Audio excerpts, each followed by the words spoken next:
Olá!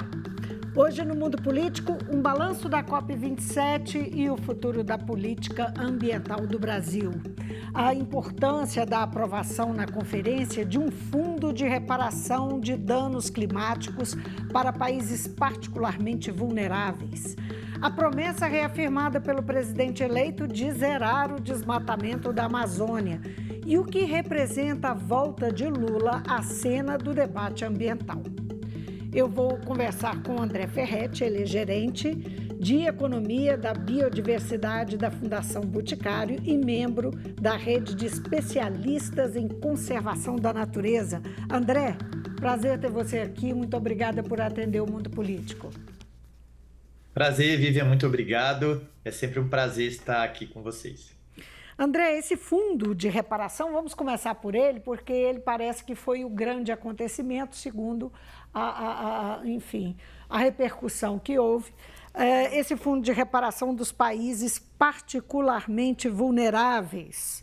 Parece que o texto, o nome, o título é importante, não é? Por isso eu estou dando ênfase. E ele foi saudado, então, como um avanço. O que isso representa na COP27 e para essas conferências que se repetem ano a ano? Esse foi o grande marco dessa conferência. A expectativa desde o início, por ser uma conferência na África, é de que esse assunto deveria gerar grandes discussões, esperava-se uma decisão importante. E a decisão foi que foi então consensuado, as decisões na Convenção do Clima e nas outras conferências da ONU precisam ser por consenso, então são quase 200 países ali reunidos, e eles consensuaram em que os países aí particularmente vulneráveis, eles terão um fundo que vai ser criado, vai ter um GT, um grupo de trabalho, que vai trabalhar o ano de 2023 para apresentar um resultado a ser aprovado na COP28, que será realizada no final do ano que vem nos Emirados Árabes Unidos, em Dubai, para que se possa ter as regras definindo aí quem pagará, como será feito esse pagamento, assim como quais serão os países que poderão receber e também em quais situações e prazos. Tudo isso deve ser aprovado na COP28 e deve passar a funcionar em 2024. Essa era uma demanda desde da assinatura da Convenção do Clima em 1992, aqui no Brasil, na Rio 92, também conhecida como Eco 92. Agora, de fato, o que a gente pode esperar de efetividade? Eu pergunto isso porque havia um compromisso, por exemplo, que, salvo engano, da COP 25, na COP, a Conferência de Paris é a COP 21, que os países ricos teriam que destinar recursos aí da ordem de 100 milhões para compensar, não é, perdas que outros países têm, os países pobres têm. Isso, de fato, eles nunca chegaram a esse valor, não é, para essas compensações. Quanto a gente pode confiar que isso avance e seja efetivo?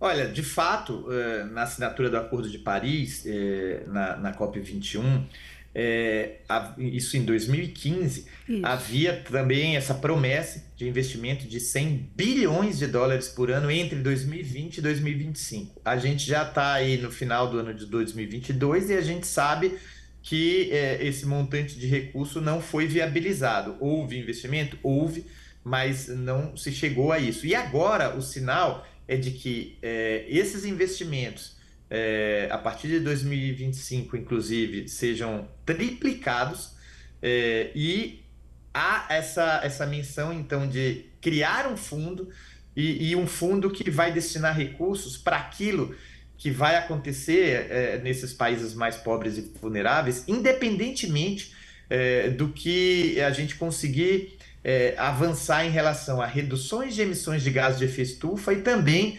investimento em ações de adaptação. Por quê?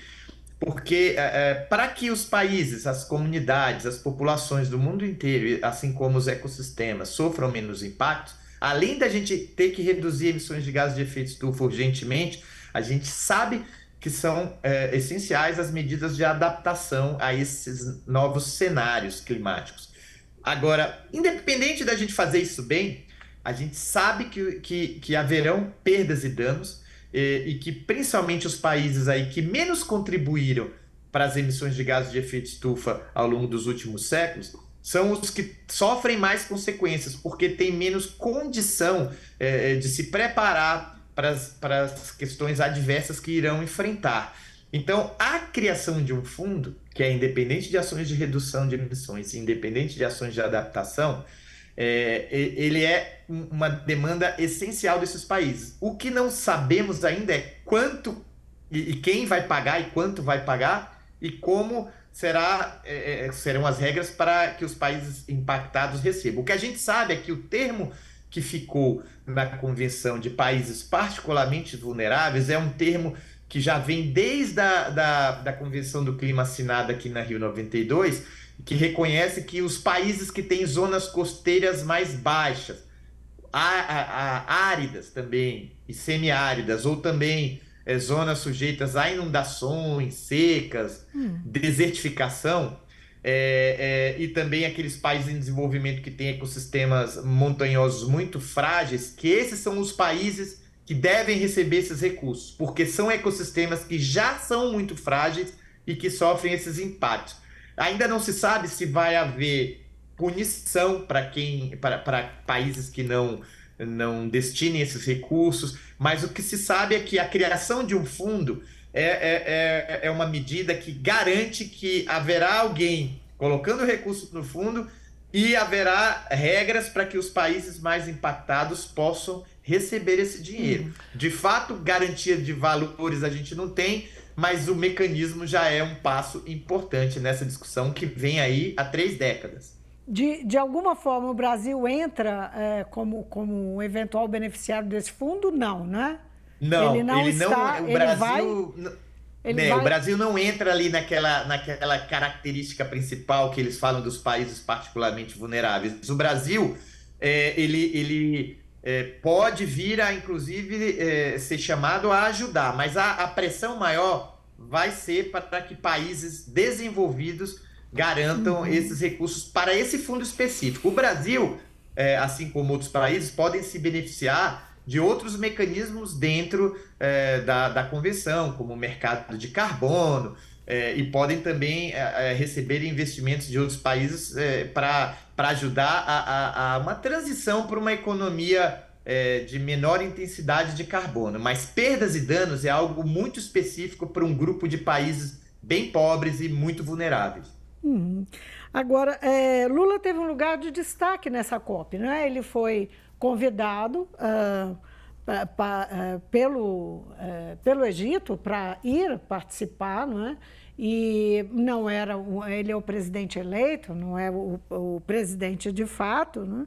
E assume lá repete o compromisso de zerar o desmatamento na Amazônia.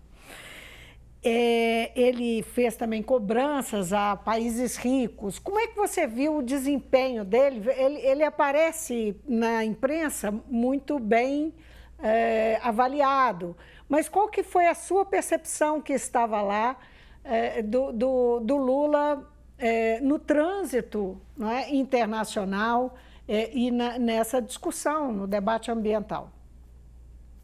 O Lula, já no discurso de posse, falou vários elementos ligados à questão das mudanças climáticas, desmatamento zero. E quando a gente foi chegando ao Egito para participar da conferência, as pessoas dos outros países já perguntavam, já parabenizavam aí por essas importantes colocações do governo eleito em relação às mudanças climáticas, né? Ainda mais agora, num período em que a gente está tendo muito pouco protagonismo dos europeus e dos americanos. Esperava-se muito mais protagonismo deles, né? Os americanos estão aí em discussões provocadas por eleições, brigas internas, né? O Partido Republicano ganhando mais espaço, atravancando algumas agendas do presidente, que é um democrata, né? A Europa tem tido menos protagonismo porque tem sido muito impactada, entre outras coisas, pela guerra da Rússia e da Ucrânia, que interrompeu o fornecimento e reduziu muito o fornecimento de gás natural, que é essencial para a economia da maioria daqueles países, e por isso os países europeus têm precisado voltar a utilizar com mais intensidades algumas fontes de energias fósseis muito intensivas em emissões de gases, como o carvão mineral, para suprir a demanda deles por energia. E acaba que eles têm pouca moral aí para cobrar grandes avanços dos outros países. Nesse cenário de pouco protagonismo desses principais atores, o Lula surgiu como a grande novidade. Um país aí como o Brasil, que sempre teve grande destaque no cenário internacional na temática de mudanças climáticas, sempre teve um protagonismo que teve ofuscado nos últimos anos, e o presidente eleito foi convidado, foi para lá e falou, entre outras coisas, que o Brasil vai ter uma atuação forte nessa temática de mudanças climáticas. Falou que, inclusive, ele oferece o Brasil para hospedar a COP30, que vai ser realizada em 2025 em algum país da América do Sul. Há sempre um rodízio entre os continentes. E ele falou: queremos essa COP no Brasil e, mais do que isso, quero essa COP em algum dos estados da Amazônia. Falou em desmatamento zero, né? O Brasil foi reconhecido há uns anos atrás, há 10 anos atrás, por ter atingido a maior redução de emissões de gases de efeito estufa produzidas por um país desde a assinatura da Convenção do Clima, quando o Brasil reduziu o desmatamento, que lá por 2004, 2005 estava por ordem de 28 a 30 mil quilômetros quadrados por ano na Amazônia. O Brasil reduziu para 4, 5, 6 mil quilômetros quadrados por ano em 2010, 11, 12. Então aquilo foi algo muito comemorado pelo mundo, foi um exemplo para o mundo, e o Lula está dizendo: nós fizemos isso uma vez e faremos de novo. Então há uma expectativa muito grande. A gente já vê os países falando em fazer cooperação com o Brasil, investir no Brasil, e muitos também falando: olha, que bom que o Brasil voltou para o jogo e veio com tudo. Então a gente tem uma perspectiva muito boa. Bom para os negócios, muito bom para os negócios, porque os países que estavam meio deixando o Brasil de lado estão interessados em ajudar o Brasil a conquistar todos esses avanços, financiando inclusive. Então tem sinais de: olha, vai ter recurso internacional para ajudar o Brasil nessa nova fase de sustentabilidade, né, de diminuir desmatamentos e queimadas, de ter uma produção agropecuária de baixo impacto em carbono. Então é uma notícia muito boa para o Brasil. Vamos ver se o governo implementa as ações necessárias e consegue de novo reduzir as emissões, principalmente provocadas por desmatamentos e queimadas, e consegue também influenciar para que a nossa agropecuária, que é um destaque do nosso país, consiga crescer ainda mais e, ao mesmo tempo, reduzir as emissões dos nossos produtos, agregando valor ao nosso produto, e também que o Brasil consiga avançar nas energias renováveis. Outra coisa que o Lula falou muito lá, falou que a gente tem todo um potencial para ter ainda uma energia mais limpa do que nós já temos, investir em fontes renováveis, e é o que o mundo precisa, e muitas dessas tecnologias e desses produtos, se a gente tiver energia cada vez mais renováveis, produtos agropecuários de baixo carbono, menos desmatamentos em queimadas, nós temos grandes condições de voltar a ter um protagonismo muito grande e atrair o interesse do mundo inteiro para investir no nosso país. Agora, o desafio é muito grande, né? Quando fala em zerar e tal, está comparando com um período de grande sucesso, mas também um período histórico do país bastante diferente de agora, né? Lula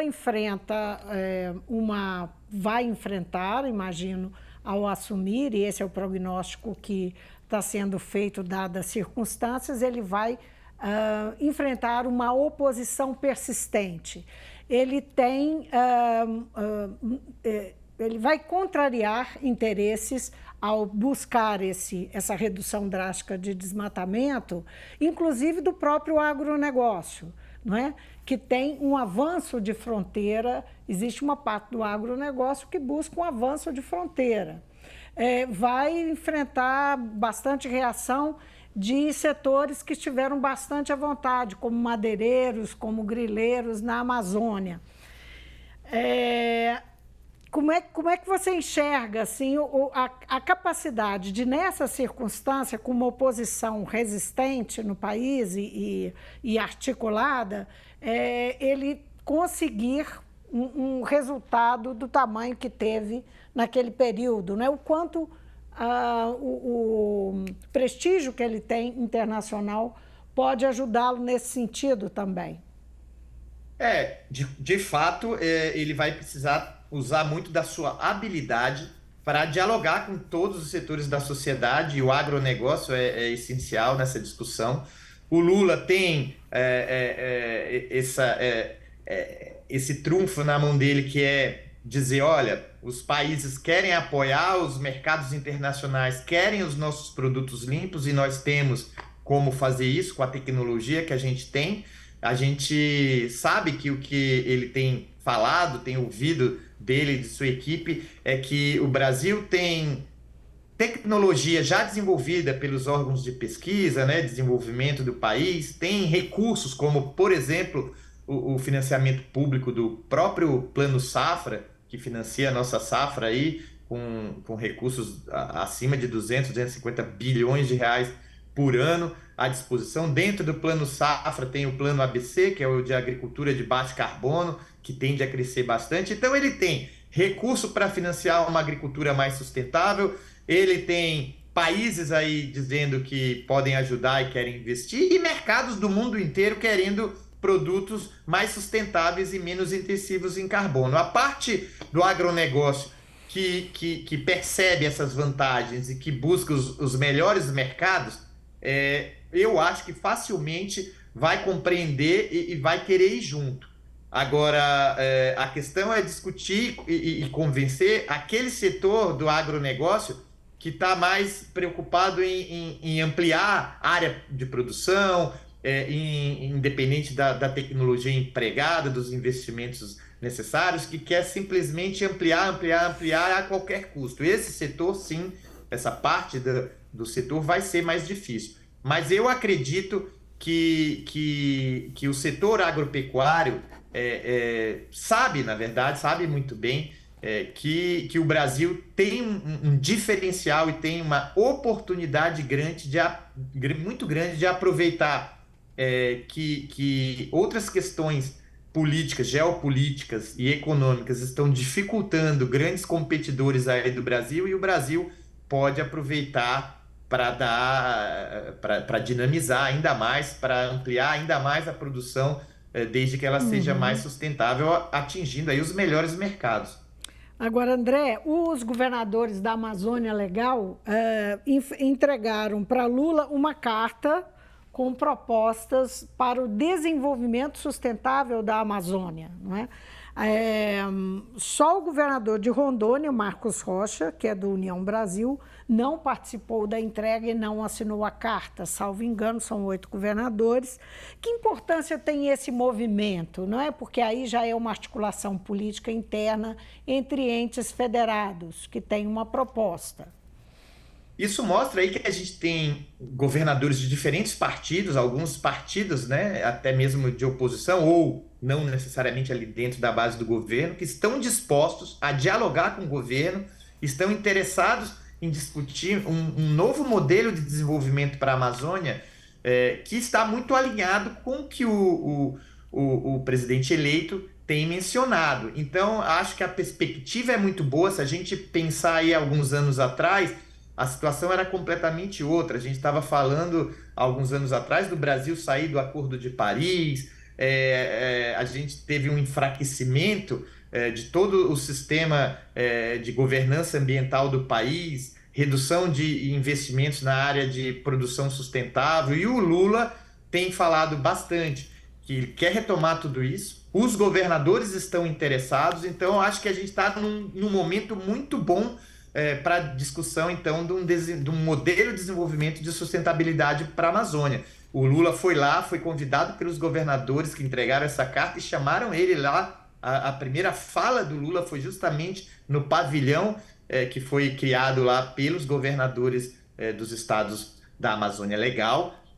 Então o Lula foi lá, falou ali e recebeu essa carta. E eu acho que a perspectiva é muito boa, mas há muito trabalho a fazer. A gente aumentou o desmatamento nos últimos anos, muito desmatamento, muita queimada e muitas atividades ilegais começaram a ser realizadas em áreas protegidas, em reservas indígenas, em áreas de conservação, como mineração, produção madeireira e tudo mais, e isso tudo precisa ser readequado, é preciso se recuperar uma governança desse território, o que não se faz de um dia para o outro, mas com o interesse desses governadores, eu acho que fica mais fácil o entendimento. Vamos ver se isso se traduz na prática. Uhum. Lula se comprometeu, inclusive, a dar protagonismo, um protagonismo histórico, né, inédito aos povos indígenas ao criar um ministério dos povos originários. Não é? Isso teria, você acredita que em termos de política e de proteção para os povos indígenas, efetividade? Acho que sim, a gente teria uma condição de dar ouvido a eles, né, dar mais protagonismo para eles. Acho que internacionalmente isso também vai ser muito valorizado. Agora, precisamos ver se vai funcionar, né? Como é que não adianta a gente ter um Ministério dos Povos Originários e Populações Tradicionais desconectado das outras áreas de governo. É preciso dar voz a eles e talvez essa seja uma forma importante de dar voz a eles, mas isso é preciso haver um diálogo com todos os outros ministérios, porque senão eles vão só estar ali falando isoladamente e isso não vai resultar em prática efetiva de conservação e de proteção desses ambientes e dessas populações. E as ONGs? Que papel terão no futuro governo, na política ambiental do governo Lula? No passado já foram parceiras importantes. No governo Bolsonaro foram satanizadas e afastadas.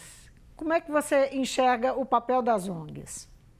Nesse primeiro momento, um ambiente é favorável também à atuação e cooperação.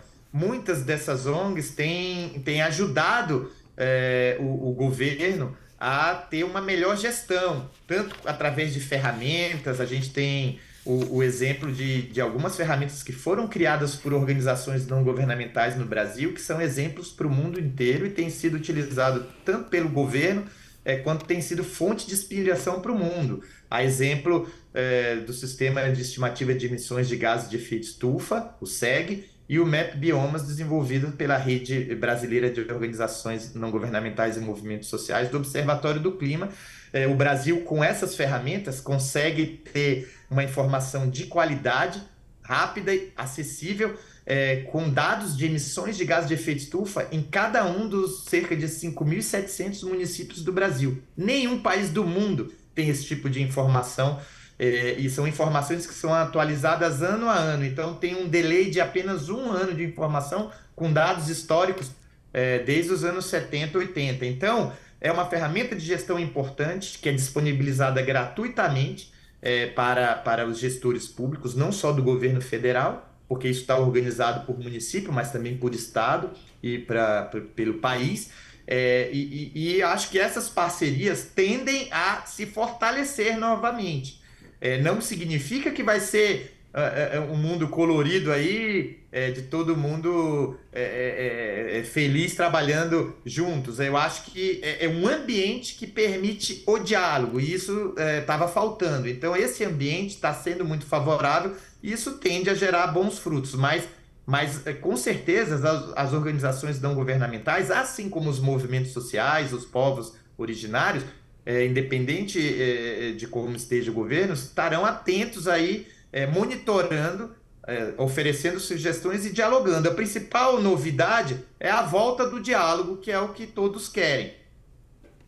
Agora, essa ideia de criar aí a Autoridade Nacional do Clima, como é que você enxerga essa nova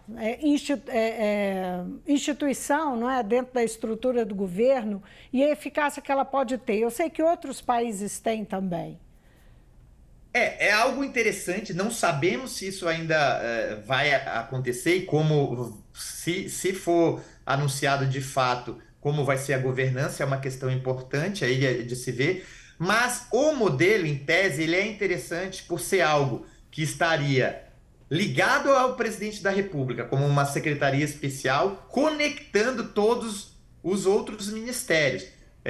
Acho que é mais interessante algo assim do que o tema ficar hospedado no Ministério do Meio Ambiente, por exemplo, porque o tema de mudanças climáticas ele é transversal. É uma temática muito forte de desenvolvimento, não é uma questão apenas de meio ambiente. Então, eu acho mais interessante que tenha algo assim, como está sendo proposto, do que ficar ali dentro de um ministério e tendo essa dificuldade que a gente já teve no próprio governo anterior do PT, em que gerou, inclusive, a saída da ministra do Meio Ambiente, Marina Silva, do PT naquela época, por divergências sobre questões ambientais na Amazônia com outras áreas do governo.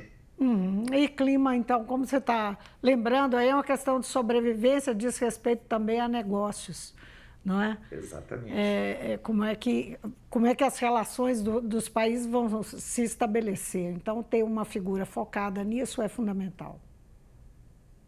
Exatamente, é uma agenda de desenvolvimento. Quando a gente discute clima, a gente está falando de quais são as fontes de energia que a gente vai utilizar daqui para frente, qual o modelo de desenvolvimento, como é que vai ser a mobilidade urbana, o setor de transporte, a produção de alimentos, a questão de saneamento, habitação.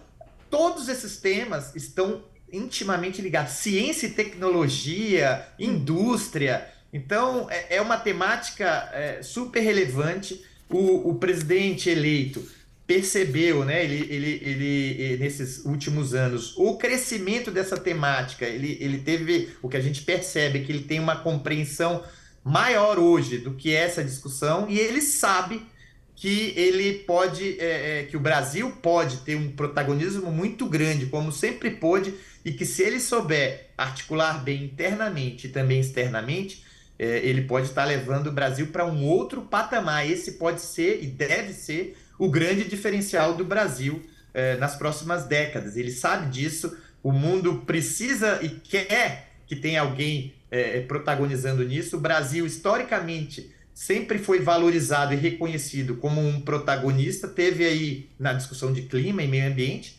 teve aí um hiato nos últimos anos, mas tem tudo para ser de novo uma liderança, e o Lula, que é um político habilidoso, sabe que essa pode ser a grande marca e talvez o grande legado que ele pode deixar nesse seu terceiro mandato.